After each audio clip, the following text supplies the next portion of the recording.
RTV app వార్తల్ని క్షణాల్లో చదివే అవకాశం ఉంటుంది. ఒక న్యూస్ పేపర్, ఒక టెలివిజన్ ఛానల్ మీ చేతుల్లో ఎప్పుడు ఉంటాయి.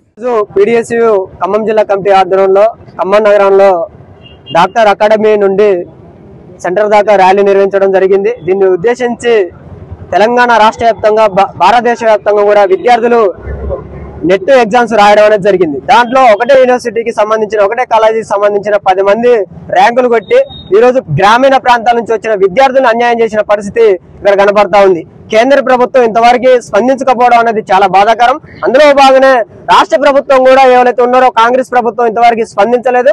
తక్షణమే రేవంత్ రెడ్డి గారు దీని మీద స్పందించాలని చెప్పి సందర్భంగా వారికి మేము తెలియజేస్తా ఉన్నాం. విద్యార్థులు అనేక ఇబ్బందులు పడి ఈరోజు యూనివర్సిటీలలో చదువుకుంటూ, ఈరోజు కాలేజీలో చదువుకుంటూ, కోచింగ్ సెంటర్లు తీసుకుని ఈరోజు ఎగ్జామ్స్ రాస్తే విద్యార్థులకు పేపర్ లీకేజ్ చేసి అక్కడ ఉన్న అంతకుల్నే ముందు తీసుకుపోయిన పరిస్థితి కేంద్రంలో కనపడతా ఉంది.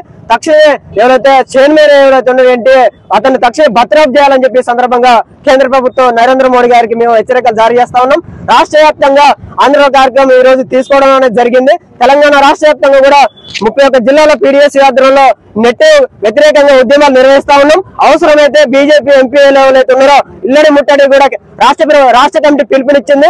మేము సిద్ధంగా ఉన్నామని చెప్పి సందర్భంగా వారికి తెలియజేస్తా ఉన్నాం. ఈ ఆలోచన మానుకోకపోతే, దీని మీద విషయాలు జరపకపోతే మాత్రం భవిష్యత్తులో పీడీఎస్ విద్యార్థి సంఘం పెద్ద ఎత్తున ఉద్యమాలు చేద్దానికి సిద్ధంగా ఉందని చెప్పి సందర్భంగా వారికి తెలియజేస్తా ఉన్నాం.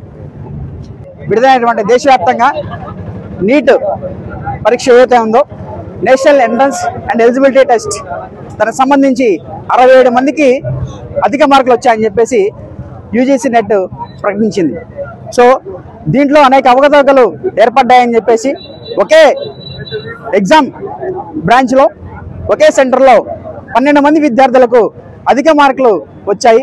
దీనికి సంబంధించి కేంద్ర ప్రభుత్వం, అదేవిధంగా నేషనల్ టెస్టింగ్ ఏజెన్సీ ఎన్టీఏ పూర్తిగా వైఫల్యం అయిందని చెప్పేసి ఒకే యూనివర్సిటీకి, అన్ని యూనివర్సిటీకి సంబంధించి ఒకే ఎగ్జామ్ పరీక్ష నిర్వహించడం అనేది చట్టబద్ధంగా అది వ్యతిరేకం. దానివల్ల అనేక గ్రామీణ ప్రాంతానికి సంబంధించిన విద్యార్థులు తీవ్రంగా నష్టపోతా ఉన్నారు. కాబట్టి వివిధ యూనివర్సిటీకి సంబంధించి ఒకే పరీక్షని రద్దు చేసి వివిధ యూనివర్సిటీకి సంబంధించి అదే పరీక్ష నిర్వహించాలని చెప్పేసి పీడీఎస్సీ మేము డిమాండ్ చేస్తా ఉన్నాం. అదేవిధంగా సుప్రీంకోర్టు సిట్టింగ్ జడ్జి న్యాయ విచారణ చేపట్టి ఎన్టీఏ నిర్వహించినటువంటి నీట్ పరీక్ష ఏదైతుందో దాన్ని రద్దు చేసి మరలా దాన్ని పునర్నిర్వహించాలని చెప్పేసి పీడీఎస్సీ మేము డిమాండ్ చేస్తాం. లేని పక్షంలో బీజేపీ కేంద్రం ప్రజాప్రతినిధులు ఏదైతే ఉన్నారో వాళ్ళ ఇళ్లను ముట్టడి చేసి అనేక ఆందోళన కూడా మేము పిలుపునిస్తామని చెప్పి సందర్భంగా తెలియజేస్తా ఉన్నాం.